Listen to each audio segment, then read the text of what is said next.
Now, the rest of the story.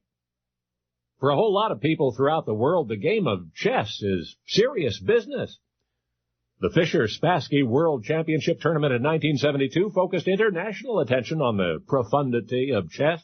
There were 21 games in that tournament, took weeks to play. Now, imagine one game, a single game of chess lasting 2 years. There was such a game. It began in 1883 and ended in 1885. 2 chess teams competed by correspondence, by mail.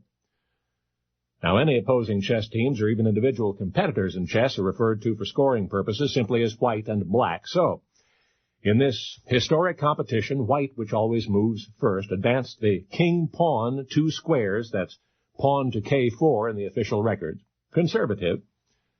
Black's response was to advance the queen-bishop pawn 2 squares, pawn to qb4. This is the Sicilian defense in its early stages, one of the better-known defenses.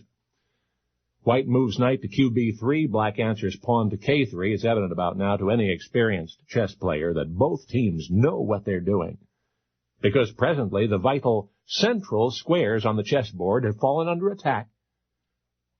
In the 7th move, black's bishop simultaneously nabs a white knight and places the white king in check. White counters with the only remaining knight and captures the attacking bishop. The moves that follow are really aggressive. You know, that's the thing about chess. You see the pieces sitting there on the board, just sitting there, not doing anything between moves, but the blood pressure among the players is skyrocketing because, well, that's violence out there. By the end of the 12th move, black is clustered in its kingside quadrant, and then the fireworks begin. A white bishop takes a black knight. A black pawn takes a white bishop. White's 15th move was one of those during which the opponent's heart stops beating, a lengthy diagonal sweep of the queen, which is the most powerful piece on the chessboard. But black was lying in wait. Black's 21st move, rook to k5, has trapped the hapless white queen behind enemy lines. Move 22 brings both black rooks to the same file. That's a deadly combination of force, and when at last, by the 26th move, white realized that the queen was lost, white resigned. The game was over.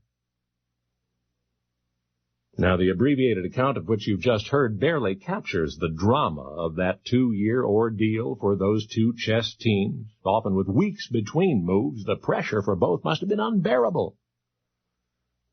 It's well known that many of the greatest chess players of the past were plagued by emotional instability.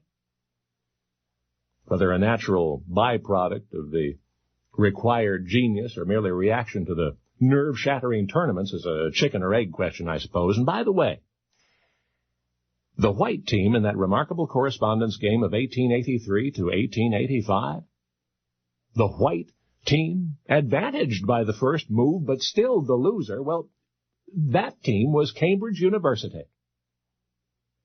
And the black team, the winner of that incredible 2-year chess game by mail, that was England's Bethlehem Royal Hospital,